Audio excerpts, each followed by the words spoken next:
Welcome to Just Out of Curiosity, a podcast that talks about sex and sexuality from the lens of a sex-positive brown woman that has a fascination with alternative or non-conventional lifestyles. My name is Shelley D, and I am that sex-positive brown woman.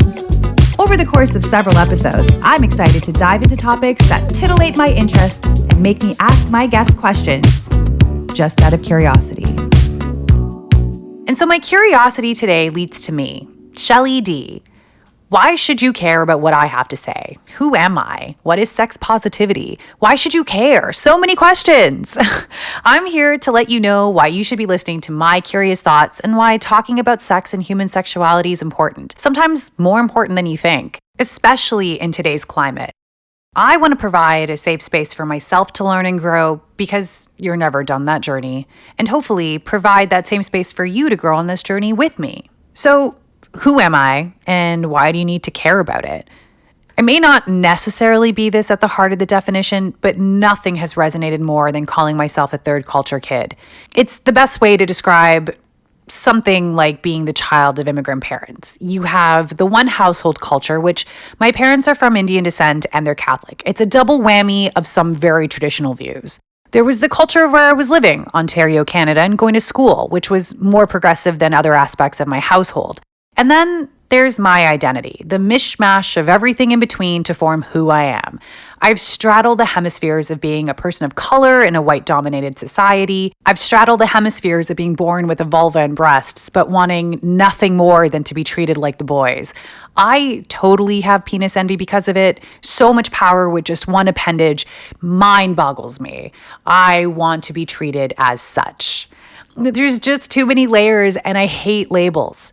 They don't tell you anything. It's just a bunch of stereotypes to help you feel comfortable with how you see the world. We're so much better than labels. And I truthfully think that if we stopped thinking in labels and binaries, we would stop being so limiting in our worldviews and perceptions of people. We're never just this or that. And if you don't understand it, does it matter? There's got to be something about you that someone else doesn't understand, but does that really change anything about who you are? I'm digressing. Let's get back to sex. I don't remember a lot of sexual education, although stay tuned for the episode where I talked to my dad. He did try and talk to me about boys and sex when I was growing up at times.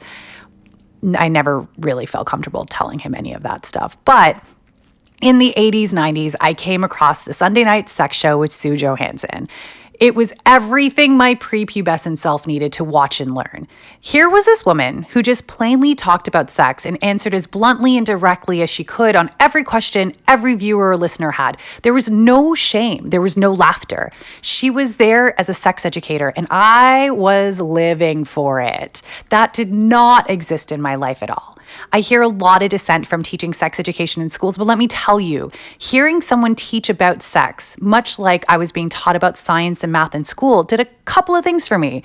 I didn't need to look elsewhere for answers about sex. I watched porn. I may have watched a lot of porn, but I wasn't disillusioned from what was happening in it. I also was empowered because I was educated. I didn't listen to the misinformation or general lack of knowledge that came elsewhere. I knew the truth, or mostly most of it. And as G.I. Joe said, now you know, and knowing is half the battle. G.I. Joe. Anyways, and because I knew, I wasn't that interested in having sex with the first person I came across.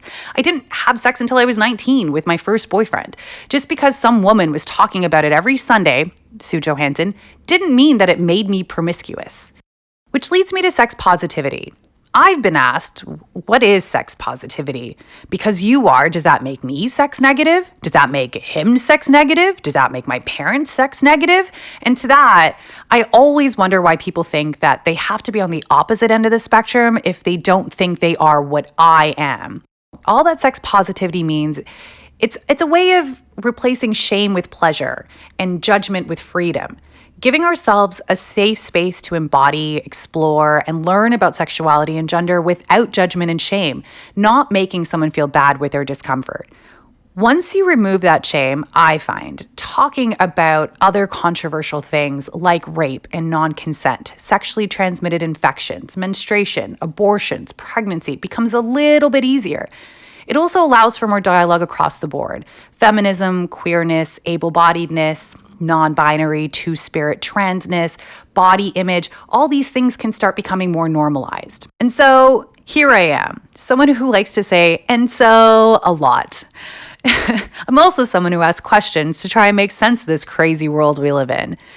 Let me ask those uncomfortable questions so you can sit back or cook, clean, commute, however you listen to podcasts, and hopefully have something resonate with you. We've been taught to look at the world in one way, and I'm learning that there's so many other ways of looking at it. I've usually found that the people I butt heads with the most aren't that different from me. We're just looking at the same issue from either ends of the spectrum. A middle ground can almost always be reached if you're just open to listening. We're not that different, no matter how opposite it feels we can be. As a minority, I don't think I'd be where I am if it weren't for allies, and that's all I hope I can be for other minorities. I'm glad you're on this journey with me, where I talk about the things I wish were discussed more in my formative years. I talk about things so my parents can learn more. I talk about the things I wish can be more normalized. Hopefully, this is as much talking as I'll ever do, and you can listen to the great people I have in my life that have helped me learn more. At the end of the day, what I really want to understand is, why are you the way you are, and why am I the way I am? No judgment, just curiosity. I would like to thank you for tuning in today. Download, leave a review, follow, and share this episode and the podcast with your friends, family, really whomever you like. You can find me on Just Curiosity Pod on Instagram, TikTok, Facebook, and you can email me at justcuriositypod@gmail.com, as I would absolutely love to know your thoughts, insights, comments, and all those juicy stories. But most of all, stay curious, friends. I'm Shelley D, and this has been Just Out of Curiosity.